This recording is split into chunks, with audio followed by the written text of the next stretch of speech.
Aujourd'hui, je vais m'adresser à un groupe de musulmans, et même certains imams, qui disent des choses incorrectes, qui est sujet d'égarement. Ces musulmans disent, ce que le prophète n'a pas fait, on ne fait pas. Ainsi je vais m'adresser à eux, pour les faire sortir du trou qu'ils ont creusé eux-mêmes. Ainsi je vais les interpeller, parce que si le musulman tombe dans un trou, on doit le faire sortir. Un jour, Omar ibn Khattab a dit aux compagnons du prophète alayhi salam, si moi, Omar ibn Khattab, le calife de l'islam, je quitte sur le droit chemin, qu'est-ce que vous ferez? Il y a un qui a répondu, on va te dresser, ya Omar, comme on dresse un fait. Ainsi, le musulman a le devoir de mettre son frère sur le droit chemin s'il s'incline vers la perdition. Aujourd'hui, certains musulmans ou certains imams disent, ce que le prophète n'a pas fait, on ne fait pas. Et ceux qui disent cela sont souvent ignorants, parce qu'ils ne connaissent pas la vie du prophète et de ses compagnons. Ils ignorent certains principes de l'islam, ils ignorent certaines règles fiqh de l'islam. Ainsi, ces personnes à côté de la plaque, car si on doit suivre les raisonnements, l'islam n'aura pas de futur, car leur raisonnement rend la religion difficile, et rend la religion comme une statuette qui ne bouge pas, alors que la religion est faite pour évoluer et s'adapter à l'époque où l'on vit. Regarde un exemple qui va t'étonner, si on imagine un peu, si on doit suivre les raisonnements. Regarde ce qu'on doit supprimer maintenant dans la religion. Car si on doit dire ce que le prophète n'a pas fait, donc on n'a pas le droit de faire, voici ce qu'on doit supprimer maintenant dans la religion. Premier, on doit supprimer les tapis dans les mosquées et on doit rentrer dans les mosquées avec des chaussures. Parce que le prophète ne priait pas sur des tapis. Et les musulmans à cette époque rentraient dans les mosquées avec les chaussures. Deuxième, on doit supprimer le symbole de la lune et de l'étoile dans les mosquées, parce que le prophète n'a pas fait. Troisième, on doit rentrer dans la douche avec des pierres pour se nettoyer, car c'est ce qui était plus utilisé à l'époque du prophète alayhi salam. Quatrième, on doit supprimer les sonores et les micros dans les mosquées, parce que le prophète n'a jamais utilisé des sonores ni des micros, etc., etc. Ainsi, si on doit suivre les manières de penser, voici ce qu'on doit supprimer dans la religion actuellement. Et ces genres d'exemples, il y en a plusieurs. Maintenant, tu vois comment leur raisonnement est faux. Tu vois maintenant comment ils sont à côté de la plaque. Tu vois comment la religion serait difficile à pratiquer. Alors que Dieu veut pour nous ce qui est facile, parce que Dieu nous a créés faibles. C'est pour ça que Dieu dit dans le Coran, Yuridullahu bikumul yusra wa yuridu bikumul usra. Allah veut pour vous la facilité, il ne veut pas la difficulté pour vous. Al-Baqarah, Sourate 2, verset 185. Maintenant, voici la partie importante de ma vidéo.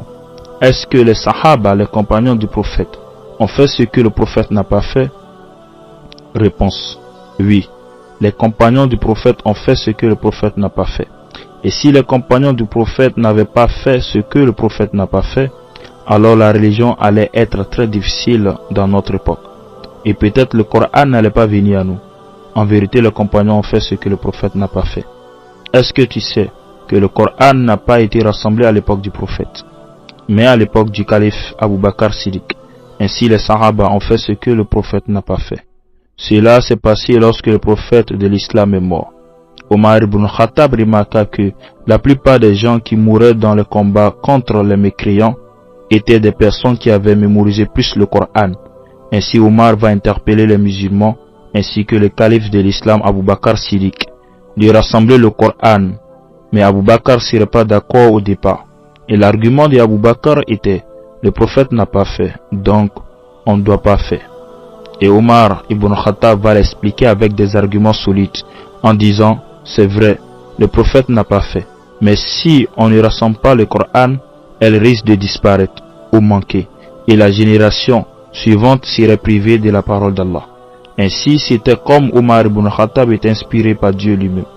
Alors, après les échanges de quelques heures, Abu Bakr accepta l'avis de Omar ibn Khattab, radiyallahu anhu.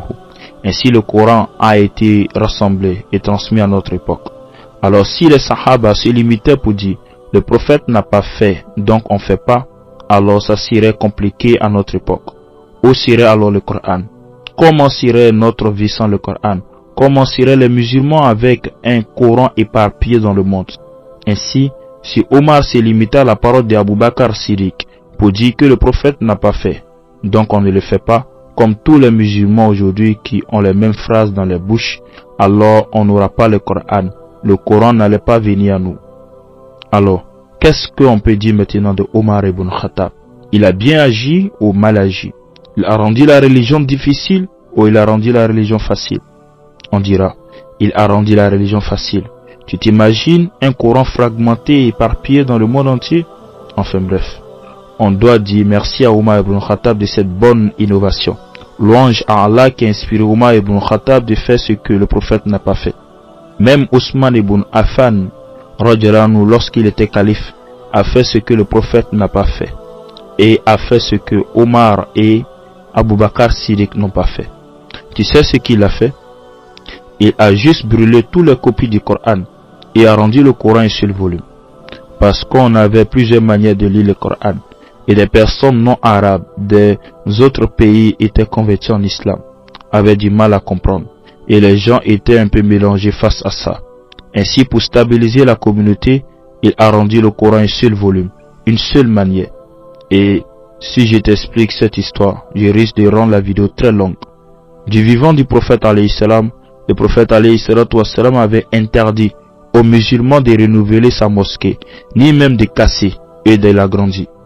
Mais lorsque le prophète est décédé, à l'époque de Omar ibn Khattab radiallahu anhu, lorsqu'il était calife, la mosquée du prophète a été renouvelée. À l'époque de Ousmane ibn Affan, lorsqu'il était calife, la mosquée a été cassée et agrandie, parce que les musulmans devenaient très nombreux et la mosquée était devenue petite. Ainsi, tout cela prouve que les musulmans peuvent faire ce que le prophète n'a pas fait, en cas de difficultés, de contraintes ou de besoins. Même certains savants ont fait des lois, des fatwas que le prophète et ses compagnons n'ont pas fait. Et ils se sont basés sur certains hadiths et certains paragraphes historiques. Ils ont même fait des fatwas sans preuve du Coran ni même des hadiths. Ils ont juste réfléchi et trouvé une solution. Et tout cela c'est normal, hein? Parce que le prophète alayhi salam à son époque, un jour il envoya Muaz ibn Jabal au Yémen et lui posa la question: Oh Muaz, comment tu vas juger les gens du Yémen? Muaz répondit: Je vais utiliser le livre d'Allah, c'est-à-dire le Coran. Le prophète dit: Et si tu ne trouves pas dans le Coran? Muaz répondit: Je vais voir dans les paroles de sagesse que tu nous enseignes. Le prophète dit: Et si tu ne trouves pas? Muaz répondit: Je vais faire l'effort de réfléchir pour donner un bon avis. Ainsi, certains savants islamiques ont donné des avis qui ne sont ni dans le Coran ni dans les hadiths, c'est-à-dire ils ont fait ce que le prophète n'a pas fait. Car les époques changent et chaque époque a sa réalité. Alors les savants islamiques ont fait ce que le prophète n'a pas fait. Ainsi les savants changent certaines lois islamiques pour adapter à une époque pour que la religion soit praticable et pour ne pas que la religion soit un fardeau pour les gens. Donc les musulmans ont le droit de faire ce que le prophète n'a pas fait, parce que les sahaba ont fait ce que le prophète n'a pas fait. Les prédécesseurs ont fait ce que le prophète n'a pas fait. Les savants ont fait ce que le prophète n'a pas fait. Et même aujourd'hui, on fait certaines choses que le prophète n'a pas fait. Comme par exemple, mettre une barrière dans la mosquée entre les femmes et les hommes. Regardez les montres, c'est-à-dire fixer les heures de la prière avec des horloges et avec des montres. Alors que le prophète n'a pas fait cela. Et mais nous on le fait. Ainsi les sahaba, les prédécesseurs, les savants faisaient ce que le prophète n'a pas fait.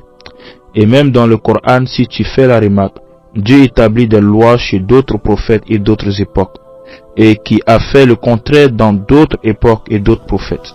Comme par exemple, Dieu avait autorisé le mariage d'un frère avec sa sœur à l'époque de Adam, car les gens étaient peu nombreux sur la terre.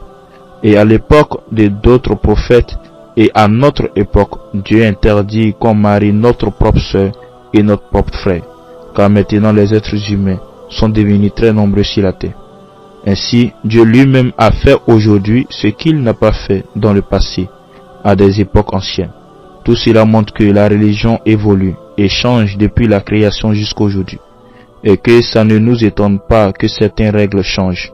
Mais ce qui est à blâmer, ce sont des mauvaises innovations, des mauvaises choses. Car en islam, il y a la bonne innovation et la mauvaise. La bonne innovation envoie au bien et la mauvaise nous conduit dans l'égarement. conduit à des actions avec des conséquences négatives. Ainsi, si les musulmans arrivent à faire cette différence, ils comprendront qu'on peut faire ce que le prophète n'a pas fait avec sagesse et intelligence. Il y a plein de choses que je n'ai pas détaillées dans ce sujet, car il faut beaucoup de minutes et beaucoup d'heures peut-être pour éclaircir tout. Ainsi, j'ai essayé de résumer pour réfuter ce que les gens disent que le prophète n'a pas fait, donc on ne le fait pas. Mais ce qui est interdit en vérité, c'est de faire ce que le prophète n'a pas fait, en dénaturant la religion, en transformant la religion à une passion, en faisant de la religion un jeu ou amusement, en faisant de la religion business, en faisant de la religion des commerces et en trompant les gens. Ainsi tout cela est interdit, et plein de choses que je n'ai pas citées. Enfin bref, ma vidéo va prendre fin.